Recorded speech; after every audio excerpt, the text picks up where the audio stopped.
अब हम numerical question number 5, 6, 7 की तरफ आते हैं। सबसे पहले न्यूमेरिकल क्वेश्चन नंबर 5 और न्यूमेरिकल क्वेश्चन नंबर 6, ये जो दो न्यूमेरिकल क्वेश्चन है ये वाटर वेव के बारे में है।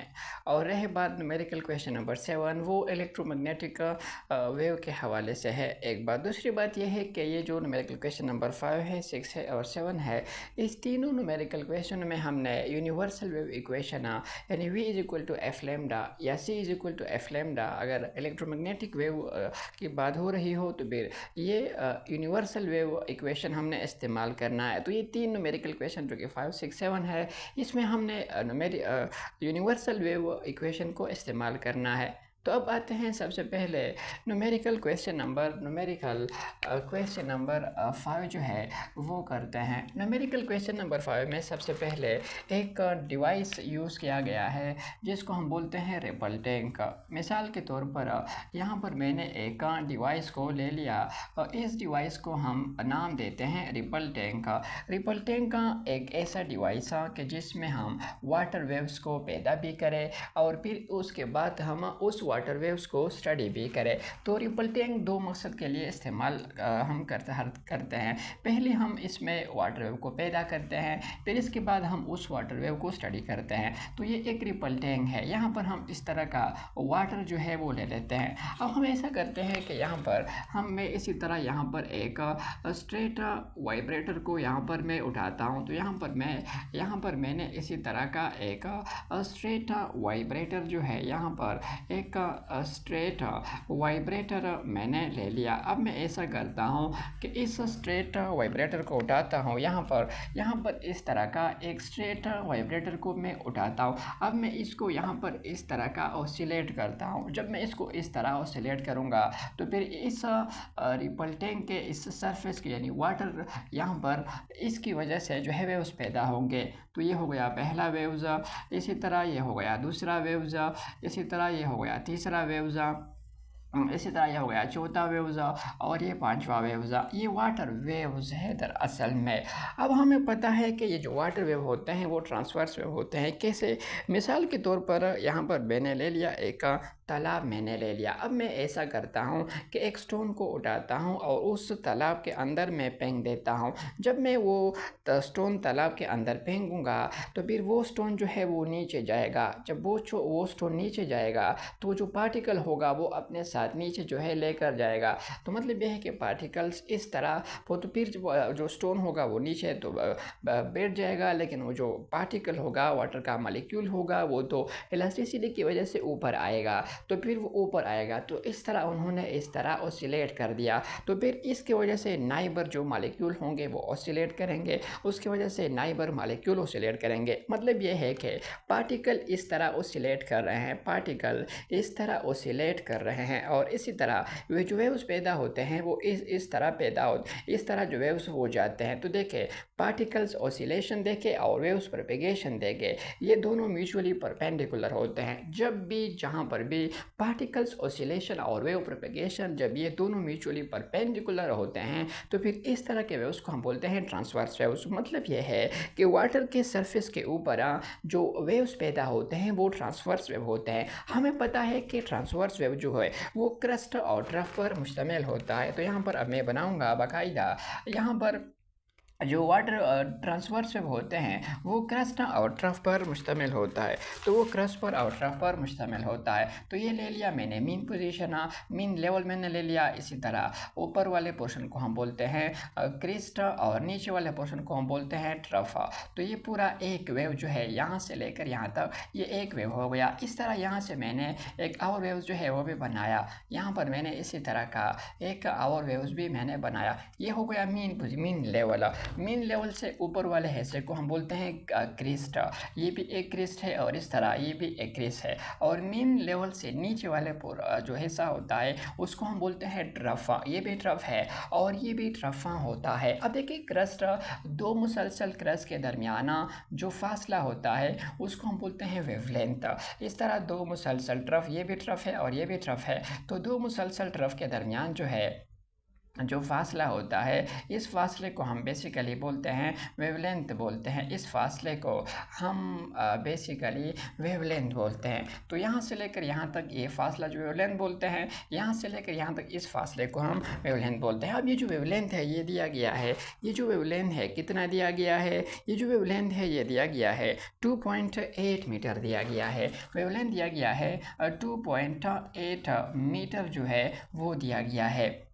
2.8 मीटर वेवलेंथ दिया गया। अब देखिए ये वेव्स जो है ये आगे जाएगी। जब ये वेव आगे जाएगी तो इसकी लाजमन कुछ स्पीड भी होगी। तो इसका स्पीड भी दिया गया है जो कि हम v से डिनोट करते हैं। इसका स्पीड दिया गया है, कितना दिया गया है 3.8 मीटर पर सेकेंड दिया गया है। हमने मालूम करना क्या, हमने ये मालूम करना है कि इस वाइब्रेटर की कितनी स्ट्रेट वाइब्रेटर की फ्रिक्वेंसी हमने मालूम करना है कि इस स्ट्रेट वाइब्रेटर की क्या फ्रीक्वेंसी होगी, ये हमने मालूम करना है। मतलब यह है कि वेवलेंथ भी दिया गया है और स्पीड भी दिया गया है, हमने फ्रीक्वेंसी को मालूम करना है। अब देखिए एक बात आप जान ले कि जब भी कोई भी देखे पहले पार्टिकल क्या करता है, ओसिलेट करता है, फिर इसके बाद ये पार्टिकल वेव्स पैदा करता है।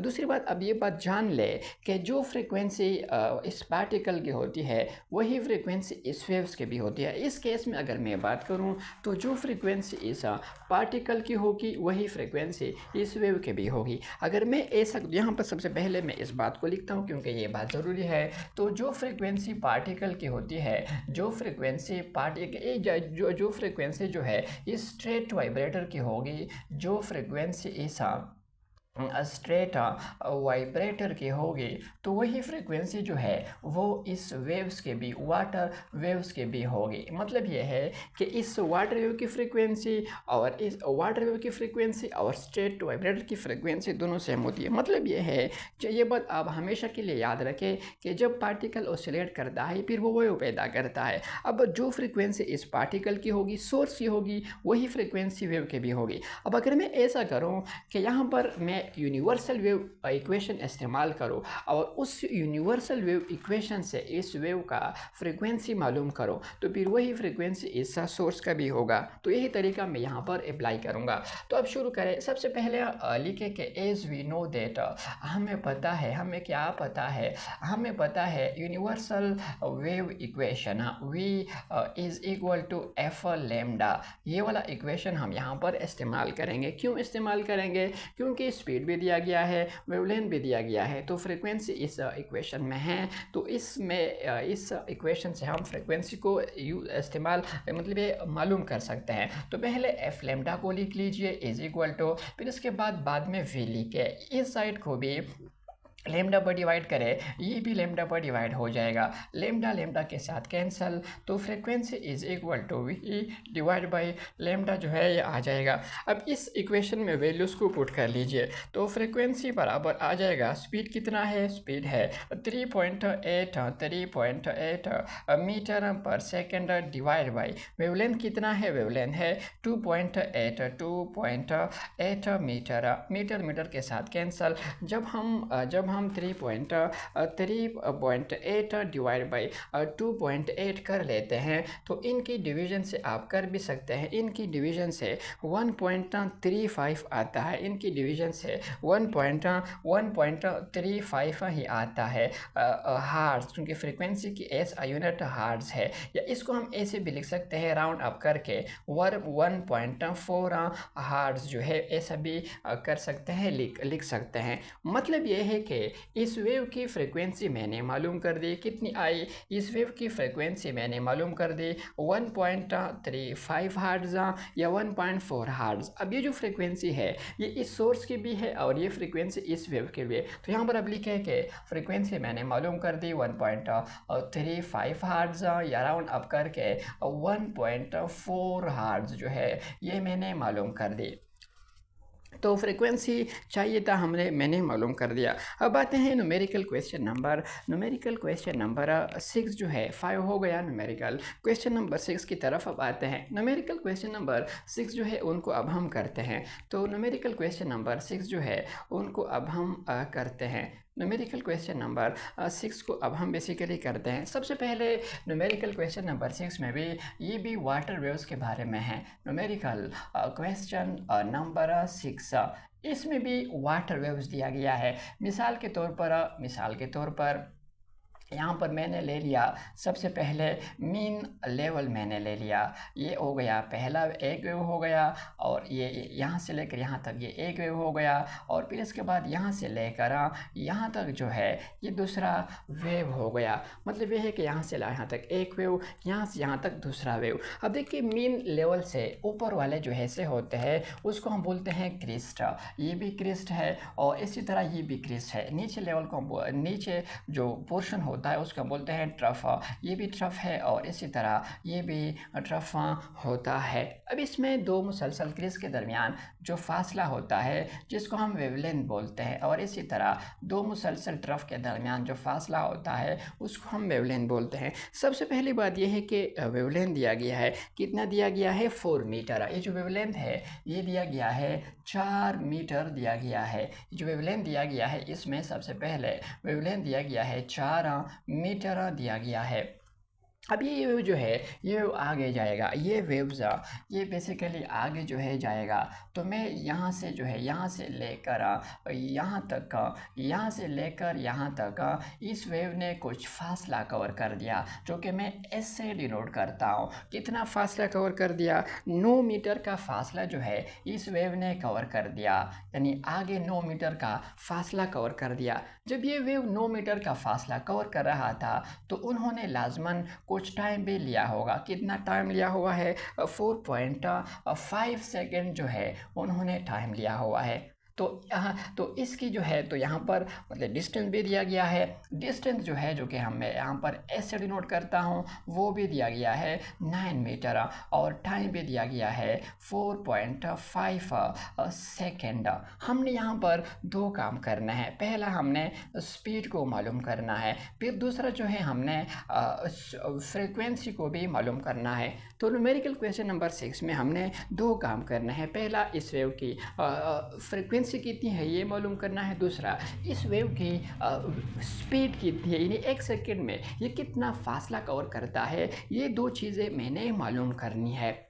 तो अब सबसे पहले वेव स्पीड को मालूम करते हैं। तो सबसे पहले जो है हम वेव स्पीड को बेसिकली क्या करते हैं, सबसे पहले हम वेव स्पीड को बेसिकली मालूम करते हैं। तो सबसे पहले वेव स्पीड को मालूम करते हैं। तो मालूम कर लीजिए कैसे करेंगे। हमें पता है कि स्पीड बराबर होती है डिस्टेंस और डिवाइड बाय टाइम, डिस्टेंस और डिवाइड बाय टाइम। अब इसमें वैल्यूज़ को पुट कर लीजिए। डिस्टेंस दिया गया है कितना है 9 मीटर, डिस्टेंस 9 मीटर दिया गया है, डिवाइड बाय टाइम कितना दिया गया है 4.5 सेकेंड दिया गया है। जब हम 9 डिवाइड बाई 4.5 कर लेते हैं तो फिर इनकी डिवीज़न से क्या आएगा, इनकी डिवीज़न से आएगा 2, इनकी डिवीज़न से क्या आएगा, इनकी डिवीज़न से आएगा 2 मीटर पर सेकेंड, 2 मीटर पर सेकेंड जो है आएगा। मतलब ये है कि ये जो वेव है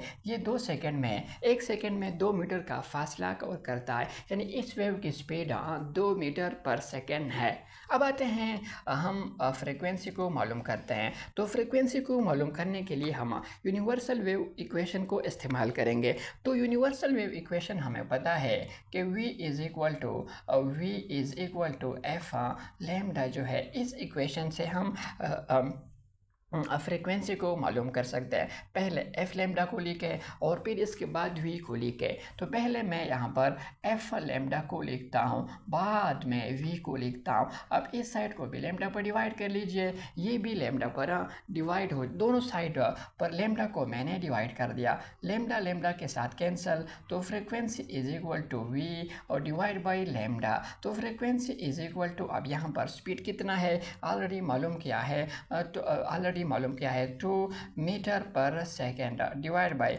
लेमडा कितना है, लेमडा जो है वो 4 है और 4 मीटर जो है मीटर मीटर के साथ कैंसिल हो जाएंगे। अब यहाँ पर टू वन ज़र टू और टू टू ज़र फोर। तो फ्रिक्वेंसी जो है फ्रिक्वेंसी बराबर आ गई 1/2 हर्ट्ज़, या 1/2 क्योंकि ये हाफ के बराबर होती है 0.5 हर्ट्ज़। तो फ्रिक्वेंसी भी मैंने इस वेव की फ्रिक्वेंसी भी मैंने मालूम कर दी, हाफ हर्ट्ज़ या 0.5 हर्ट्ज़। तो स्पीड भी मैंने मालूम कर दी 2 मीटर पर सेकेंड, और फ्रिक्वेंसी को भी मैंने मालूम कर दिया हाफ हर्ट्ज़। पहले आप लोग इनको ज़रा नोट डाउन करें ताकि फिर मैं इसके बाद इनको रब करूं।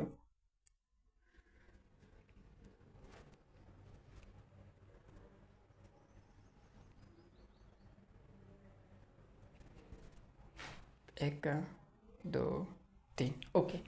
तो उम्मीद करता हूँ आप लोगों ने इनको लिखा हुआ होगा। अब मैं इनको रब करता हूँ, सारा का सारा जो है इनको मैं रब करता हूँ, पूरा का पूरा जो है अब मैं इनको रब करता हूँ।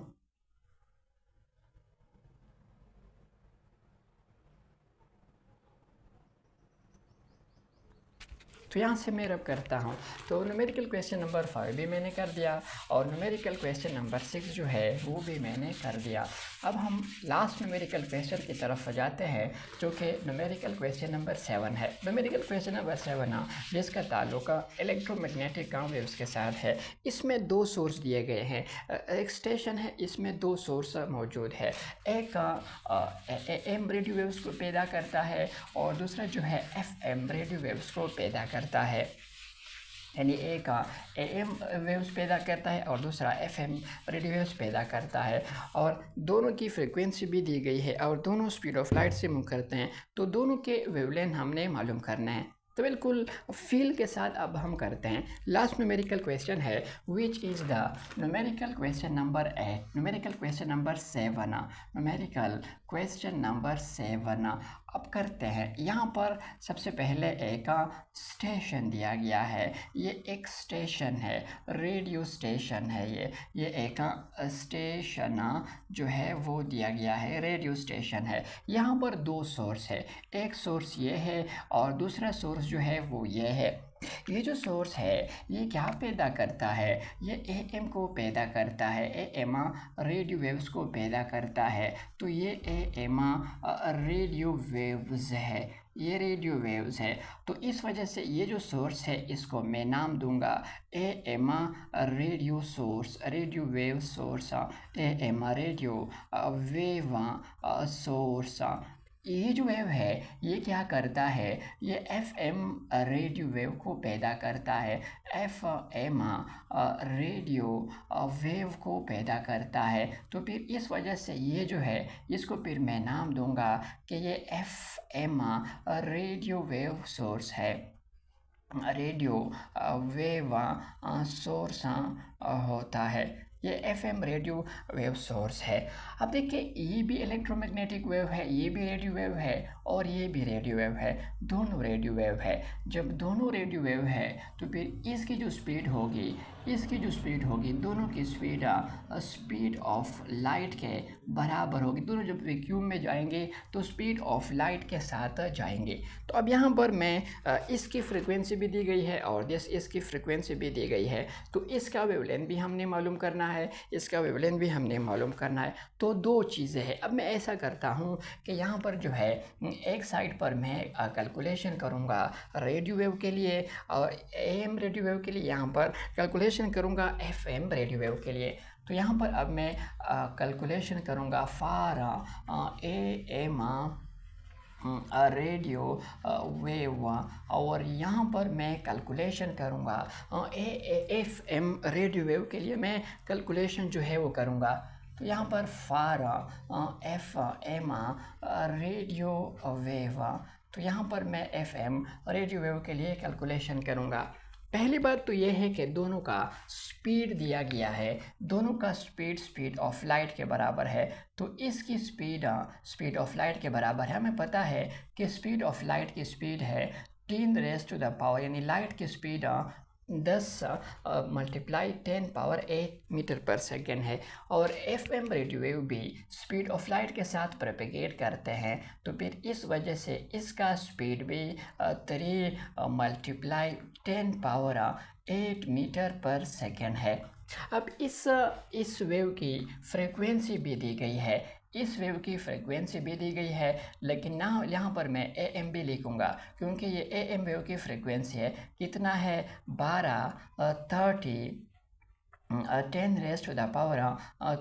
हर्ट्ज़। और इसी तरह जो है FM रेडियो वेव की फ्रीक्वेंसी भी दी गई है, कितना है? 91.9। तो इस FM रेडियो वेव यहाँ पर मेरे F का मतलब फ्रीक्वेंसी है, और FM रेडियो वेव इसकी फ्रीक्वेंसी भी दी गई है 91.9 मल्टीप्लाई 10 पावर 6 मीटर पर सेकेंड। हमने मालूम क्या करना है? रेडियो वेव की वेवलेंथ भी हमने मालूम करना है, और FM रेडियो वेव की वेवलेंथ भी हमने मालूम करना है। तो लेम्डा AM जो है ये हमने मालूम करना है, और यहाँ पर जो है लेम्डा FM हमने मालूम करना है। तो लेम्डा हमने मालूम करना है, कैसे करेंगे?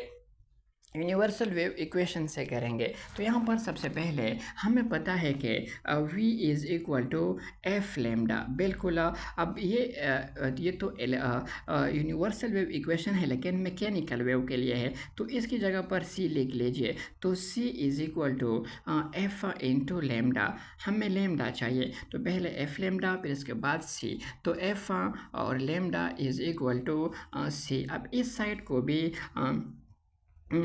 को भी F पर डिवाइड करें, ये साइड भी F पर डिवाइड हो जाएगा, F और F के साथ कैंसल। तो lambda is equal to C और डिवाइडेड बाई F। ये वाला जो इक्वेशन है ये हमने यूज़ करना है, यहाँ पर भी यूज़ करना है और वहाँ पर भी हमने यूज़ करना है। तो करें, सबसे पहले मैं यहाँ पर यूज़ करता हूँ। तो lambda is equal to C और डिवाइड बाई F। यहाँ पर भी मैं यूज़ करता हूँ lambda is equal to C और डिवाइड बाई F। अब क्योंकि ये इक्वेशन मैंने AM के लिए इस्तेमाल किया है, तो यहाँ पर AM को लिख लीजिए और यहाँ पर भी AM को लिख लीजिए। ये इक्वेशन मैंने FM रेडियो वेव के लिए यूज़ किया है, तो यहाँ पर भी FM लिख लीजिए और यहाँ पर भी FM लिख लीजिए। अब वैल्यूज़ को पुट कर लीजिए, यहाँ पर वैल्यूज़ को पुट कर लीजिए। C की जगह पर वैल्यूज़ को पुट करें, 3 मल्टीप्लाई 10 पावर 8 डिवाइड बाय, और फ्रीक्वेंसी जो कि ऑलरेडी गिवन है, तो यहाँ चलो मीटर पर सेकंड भी लिखे, और फ्रीक्वेंसी जो कि ऑलरेडी दिया गया है 12 और 30 मल्टीप्लाई 10 पावर 3 जो है पर सेकंड। ये और ये तो कैंसिल हो जाएंगे, तो यहाँ पर सिर्फ मीटर, और मीटर सिर्फ रहना ही चाहिए क्योंकि वेवलेंथ फासला है और फासले की यूनिट मीटर होती है। ओके, तो अब हमने देखे हम इसको ऐसे लिख सकते हैं 3। सबसे पहले यहाँ पर पॉइंट है 10 पावर 8 डिवाइडेड बाई, यहाँ पर पॉइंट है 1 और 2 और 3 और 10, 3 और 3 से फिर 6, तो 1 पॉइंट साइंटिफिक नोटेशन में इसको लिखूँगा 2.0 और 10 पावर 6। ये 6 कैसे आया? ये पॉइंट यहाँ पर था 1 और 2 और 3, तो 3 और जमा 3 से 6 आया, तो भी इस वजह से यहाँ पर मैंने लिखा। अब इसको मैं ऐसे भी लिख सकता हूँ, देखिए इसको मैं 10 पावर 8 जो है इसको मैं ऐसे लिख सकता हूँ 10 पावर 6 और यहाँ पर 10 पावर 2 जो है, तो 10 पावर 6 के साथ कैंसल जो है कर जाएंगे। तो यहाँ पर जब हम 3 डिवाइड बाई 1.230 कर लेते हैं, तो इनसे क्या आएगा? इनसे आएगा 2.44। तो जब हम तो lambda AM is equal to 3 divide by, यानी इसकी डिवीज़न से क्या आएगा? इसकी डिवीज़न से आएगा 2.4 और 4, 10 पावर 2 तो रह गए हैं, इसको अपनी जगह पर लिख लीजिए। ये जवाब भी सही है, लेकिन इसको हम आगे भी ले जा सकते हैं, इस पॉइंट को हटाएं, तो फिर इसको हम ऐसे लिख सकते हैं कि 4 और 4 मीटर। तो लैम्डा यानी इस AM रेडियो वेव की जो वेवलेंथ थी वो 244 मीटर थी या फिर 2.44 10⁻² मीटर के बराबर थी। अब आते हैं FM रेडियो वेव्स के लिए वेवलेंथ को मालूम करते हैं। तो कैसे करते हैं, कैसे करेंगे? सबसे पहले इसमें वैल्यूज़ को पुट कर लीजिए। तो सी की जगह पर 3 और 10⁸ मीटर पर सेकेंड और डिवाइड बाई फ्रीक्वेंसी यहाँ पर ऑलरेडी दिया गया है 91.9 और 10⁻6 और फ्रीक्वेंसी का एक यूनिट साइकिल पर सेकेंड है या फिर पर सेकेंड है या फिर हर्ट्ज है। तो यहाँ पर मैं पर सेकेंड लिखूँगा क्योंकि ताकि ये और ये एक दूसरे के साथ कैंसिल करें। हाँ, 10⁸ जो है इसको मैं ऐसे भी लिख सकता हूँ, 10⁸ को मैं ऐसे भी लिख सकता हूँ कि यहाँ पर मैं 6 और यहाँ पर जो है 10⁻², तो 10⁻6 और 10⁻6 के साथ कैंसिल कर जाएंगे। अब जब हम 3 डिवाइड बाई 91.9 जब हम ये डिवीज़न कर लेते हैं तो इनकी डिवीज़न से क्या आएगा, इनकी डिवीज़न से आएगा जो है इनकी डिवीज़न से आएगा 3.2, इनकी डिवीज़न से जो है इनकी डिवीज़न से आएगा 0.032 यानी 3 डिवाइड बाई 91.9 जब हम कर लेते हैं तो इनकी डिवीज़न से आता है 0.032 आता है और 10⁻² और मीटर। ये जवाब भी सही है, ये जवाब जो है ये भी सही है। यहाँ पर मैं इसको चलो बांधता भी हूँ, ये जवाब जो है ये जवाब भी सही है। अच्छा, इसको मैं आगे भी ले जा सकता हूँ, इसको मैं आगे भी जो है फर्दर भी हल कर सकता हूँ। इस पॉइंट यहाँ पर है तो 1 और 2, तो ये आ जाएगा 3.2 और +2 और -2, फिर 10⁻0 से 1 आता है। तो फिर मैं डायरेक्ट कर लेता हूँ 3.2 मीटर। तो इसकी जो FM की जो वेवलेंथ थी वो भी मैंने मालूम कर दी। 3.2 जो है ठीक है, बिल्कुल सही है। तो न्यूमेरिकल क्वेश्चन नंबर 7 भी हो गया।